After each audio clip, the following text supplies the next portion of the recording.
क्या आप भी जानते हैं मरने के बाद आत्मा कितने दिन तक घर में रहती है? बता दें कि गरुड़ पुराण में इस बारे में विस्तार में बताया गया है। गरुड़ पुराण में बताया गया है कि जब किसी व्यक्ति की मृत्यु होती है तो यमराज के यमदूत उसे अपने साथ यमलोक ले जाते हैं। यहाँ उनके अच्छे और बुरे कर्मों का हिसाब होता है और फिर 24 घंटे के अंदर यमदूत उस प्राणी की आत्मा को घर वापस छोड़ जाते हैं। यमदूत के द्वारा आत्मा को वापस छोड़ जाने के बाद मृतक की आत्मा अपने परिजनों के बीच भटकती रहती है और अपने परिजनों को पुकारती रहती है, लेकिन उसकी आवाज़ को कोई नहीं सुन सकता।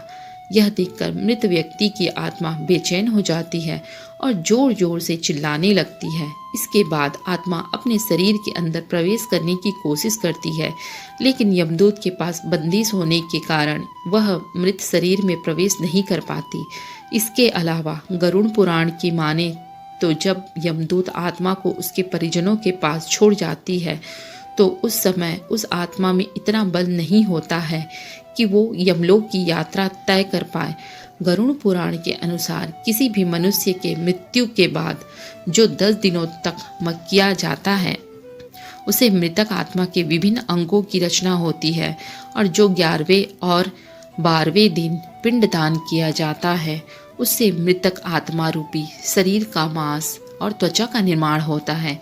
और जब 13वें दिन 13वीं की जाती है तो उस दिन मृतक के नाम का पिंडदान किया जाता है। उसी से ही वो यमलोक की यात्रा तय करते हैं, अर्थात मृत्यु के बाद मृतक के नाम का जो पिंडदान किया जाता है उसी से ही आत्मा को मृत्यु लोक से यमलोक तक यात्रा करने का बल मिलता है।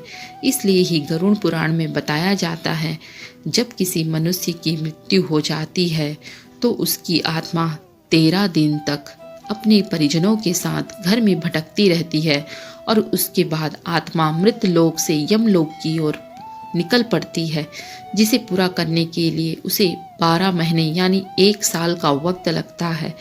इतना ही नहीं, मान्यता के अनुसार 13 दिनों तक मृतक के नाम का किया गया पिंडदान उसके 1 वर्ष के भोजन के साथ समान होता है।